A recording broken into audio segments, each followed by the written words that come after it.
Assalamualaikum warahmatullahi wabarakatuh. Hai readers, apa kabar hari ini? Semoga sehat selalu dan selalu dilimpahkan kebahagiaan. Berjumpa lagi di channel YouTube Kak Nay Azikra. Jangan lupa ya, subscribe, like, komen, dan share-nya ditunggu. Terima kasih. Wassalamualaikum warahmatullahi wabarakatuh.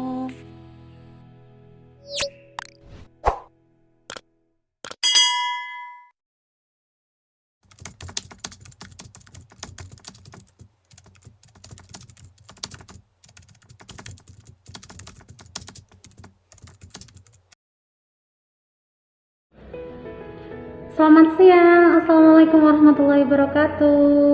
Apa kabar semuanya hari ini? Semoga baik-baik saja, sehat selalu dan dalam lindungan Allah Subhanahu wa Ta'ala. Amin.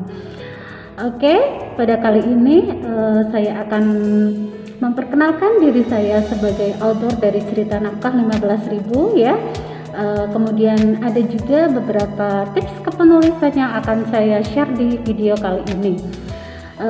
Sebelumnya saya informasikan bahwa saya belum bisa meneruskan video cerita nafkah 15.000 di YouTube karena ada beberapa hal yang harus saya perbaiki.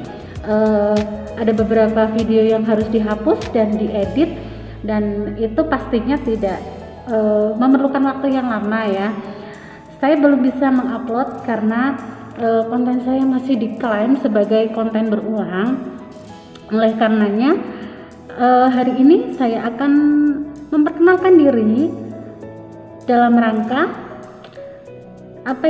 sedikit mengonten yang berbeda seperti itu, agar tidak lagi-lagi mengupload cerita gitu, jadi kesannya kayak berulang-ulang gitu.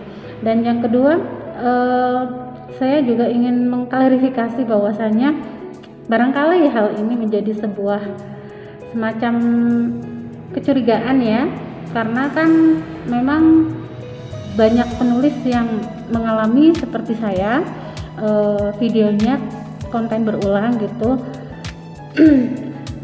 Ya, pertama mungkin karena secara tampilan video itu sama ya, hampir sama semua tulisan. Kemudian yang kedua juga mungkin ada sebuah pertanyaan, kenapa kami bisa mendapatkan subscriber dalam waktu yang tidak sampai 1 bulan gitu dapat ribuan, karena kan kami sebenarnya sudah mempunyai banyak pengikut di Facebook ya. Jadi ketika kami buat konten YouTube gitu, mereka langsung mengikuti cerita yang mereka ikuti di Facebook gitu.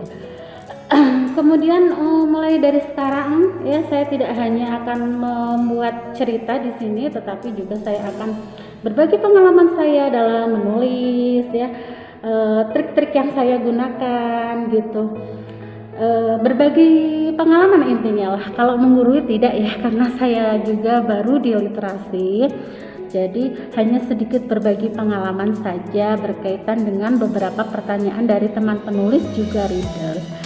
Perkenalkan dulu ya, nama saya Nay Azikra, saya seorang guru SD. Saya tinggal di Kabupaten Pekalongan ya, lebih tepatnya di Kecamatan Kandang Serang di pegunungan. Nah, oke, saya kali ini akan berbagi tips tentang menulis episode yang panjang. Banyak sekali penulis-penulis yang bertanya sama saya, Kak, kok bisa menulis episode yang panjang dan pembacanya tidak kabur? Kok saya kalau punya cerita di atas 30-40 bab gitu sudah pada turun pembacanya menurun gitu ya. Alhamdulillah sekali bahwasanya sampai ratusan bab saya tidak kehilangan pembaca. Bahkan ada yang mengatakan bahwa baru kali ini gitu mengikuti cerita yang sebelumnya sampai 200-an dan tidak bosan. Bahkan setelah saya tamatkan di KBM, mereka masih meneror saya lewat inbox agar cerita itu dilanjutkan, padahal saya sendiri sudah ingin berganti cerita lain gitu ya. Sebenarnya saya sendiri tidak punya tips awalnya, cuman setelah saya pelajari mengapa mereka itu bertahan dengan cerita saya, sepertinya ini bisa lah ya digunakan untuk beberapa penulis yang menyaksikan video saya atau juga readers yang ingin terjun dalam dunia penulis. Ciptakan konflik yang sebanyak-banyaknya di awal, gitu ya. Kalau di awal-awal cerita itu kita ciptakan konflik yang banyak, tentunya penyelesaian ceritanya juga akan semakin panjang, itu menambah bab. Kemudian yang kedua, saya lebih banyak bermain di dialog ya. Dialognya itu memang panjang, jadi terkadang membahas satu tema ya, satu topik permasalahan itu saya buat beberapa bab karena memang dialog antar tokohnya itu banyak, sehingga di situ saya tidak perlu menjelaskan bahwa karakter si A ini orang egois, karakter si B itu misalnya maunya menang sendiri, sama ya, egois sama maunya menang sendiri. Pada intinya adalah mereka mengetahui karakter-karakter dari tokoh yang saya sajikan itu melalui dialog-dialog ya. Jadi di situ saya gali, saya perbanyak dialog antar tokoh. Misalnya orang yang maunya menang sendiri gitu, ya di situ di dalam dialog itu banyak sekali perdebatan, kemudian pembicaraan yang intinya dia itu seakan-akan inginnya menang sendiri gitu. Jadi selain pembaca itu tahu bahwa karakter orang itu egois, itu juga akan melibatkan emosi pembaca ke dalamnya, karena cerita Nafkah 15.000 itu awal-awalnya itu memang menguras sekali emosi ya. Nah, disitulah saya bermain lewat dialog sehingga babnya semakin panjang, tetapi dengan topik yang tidak bertele-tele karena itu adalah dialog, bukan masalah gitu ya. Kemudian kalau kita mau menciptakan sebuah konflik itu jangan yang berulang nih, jangan yang berulang.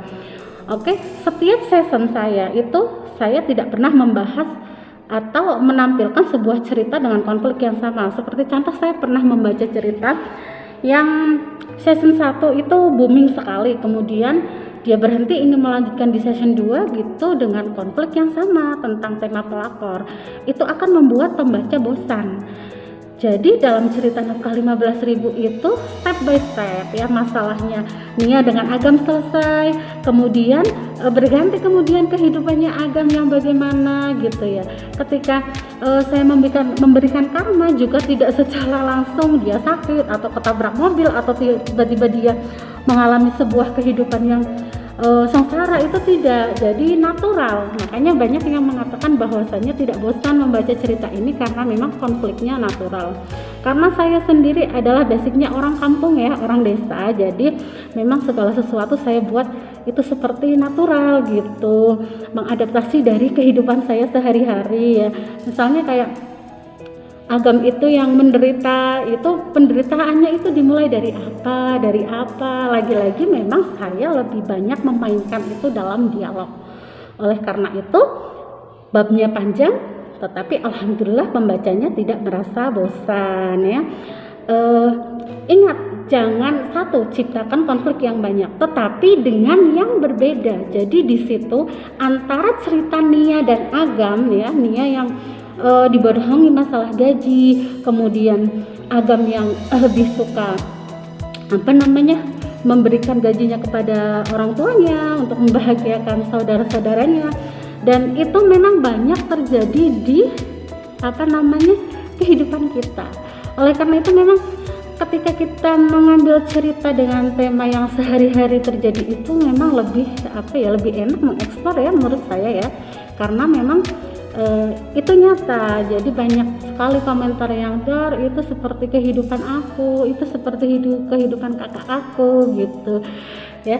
Jadi itu tadi ya, ciptakan konflik yang berbeda. Kemudian setelah itu Agam dengan kehidupannya yang dia menderita, kemudian penderitaannya pun saya buat natural.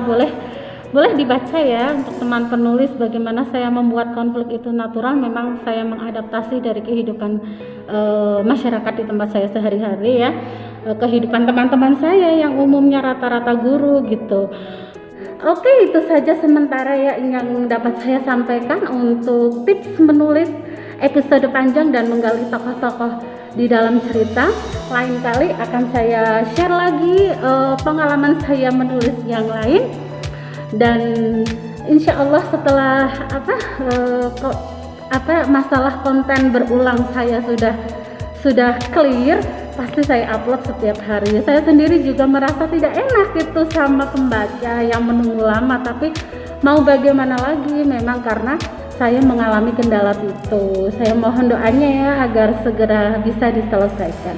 Oke, seperti itu saja. Mohon maaf apabila apa yang saya sampaikan ini kurang berkenan di hati Anda, dan selamat menjalani hari dengan bahagia. Salam sayang dari saya Audornai Azikra dari Kabupaten Pekalongan. Wassalamualaikum warahmatullahi wabarakatuh. Bye bye.